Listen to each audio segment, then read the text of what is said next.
now with more on that as presidential historian, former special assistant to George H.W. Bush, Doug Wead. Doug, good to see you. Thanks so much for joining us. Interesting that the president showed some humility last night in terms of saying that was one of his few regrets. But who do you blame for the rancor right now? I mean, with all of the executive action and the finger pointing of everybody else's fault, it's his fault, no? Yeah, I too enjoyed that moment of humility. I thought that was a nice touch for him. Yeah, it seems you just can't compare Obama to Kennedy, who, when he came to power, began to reach out to the middle. He did even before he came to power, even in the campaign. And the same with Bill Clinton, who, through triangulation and worked with the opposition. For Barack Obama, he just couldn't resist. This was his last chance to be the father of the nation, of all the people, saying, you may not like me, I like you, and I've given my life to keeping you safe and prosperous.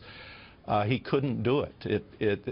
Unity seems, his definition of unity is submission. That's the message that I took from it, which is unfortunate. Yeah. Dagan, what did you think of the speech?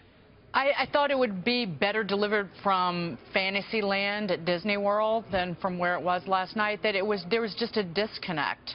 I think that with the reality on the ground, you got 10 sailors at the time who were being held by Iran, terror attacks around the world, Syria in collapse, the Middle East a disaster, and one of his closing lines was, "I'm optimistic that unarmed truth and unconditional love will have the final word." Yeah. And I just thought that it's one thing to be optimistic, but it's also another thing to be in denial, and I'd say that was denial over optimism. Anthony, the world is falling apart. I mean, look at the Middle East, getting worse. And then there's the economic part of the story. Worst beginning to any year ever for markets, you know, so well, no mention. I mean, listen, he said he had a few regrets. I could list a laundry list of regrets that he probably really should have. But I'll tell you one thing, Maria, he is a phenomenal public speaker. Absolutely. And the reason why he became president was, at the start, was that speech he made at the Democratic Convention in 2004. And so he's a phenomenal public speaker. He has captured the imagination of 51 or 53% of the people in the last 8 years.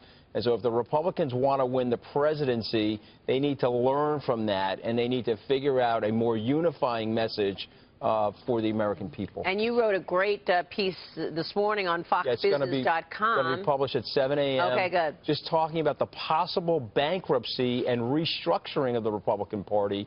I really feel that no matter which candidate gets this, if it's an establishmentarian or it's someone from the outside, it's going to cause a schism in this great party, and it's going to force this party to restructure a lot of the ways it does things. Yeah, we need more togetherness in the Republican Party if we want to go forward. Check out our new site, FoxBusiness.com, new and improved site. Doug, what's your take? What are your takeaways from the State of the Union last night, and what do you think the Republican contenders need to do on the heels of what Anthony's writing about this morning?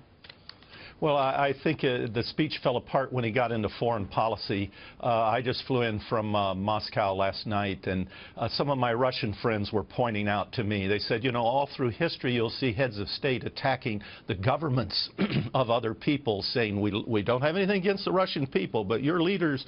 But in this case, Obama has estranged entire races of people and nations. He attacked the Russian people, said you're a regional power, and the next day Russia had to ferry an American astronaut back to Earth because we don't have that capability.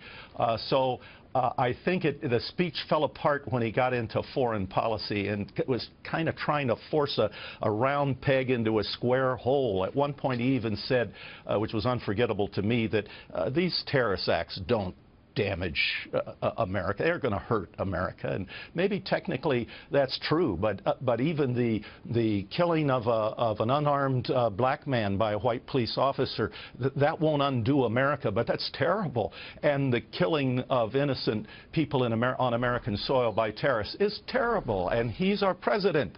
And so I think it fell apart when he got into foreign policy. Yeah, in fact, he called it hot air. Yeah, I absolutely agree with Doug. I want to know from Doug, who does the president compare to then, in your mind? If not Kennedy, then who is he going to be who is he going to be remembered as being like? Well, I think he's going to be remembered for being elected, and Osama bin Laden. I think the long view of history will be unforgettable. Here is a man who was elected president of the United States, who was African American, in a country with the words "all men are created equal" written by men who owned slaves. That will be the dominating theme of his presidency, his election, not what actually happened on his watch, except the Osama bin Laden. And you have to admit that was one of his great lines that came out. He overdid it a little bit. I like the way he's understated, but he said, "Let them ask Osama bin Laden." I thought that was a great moment for him. Yeah, it sure was. Doug, thank you. Doug Wead weighing in there.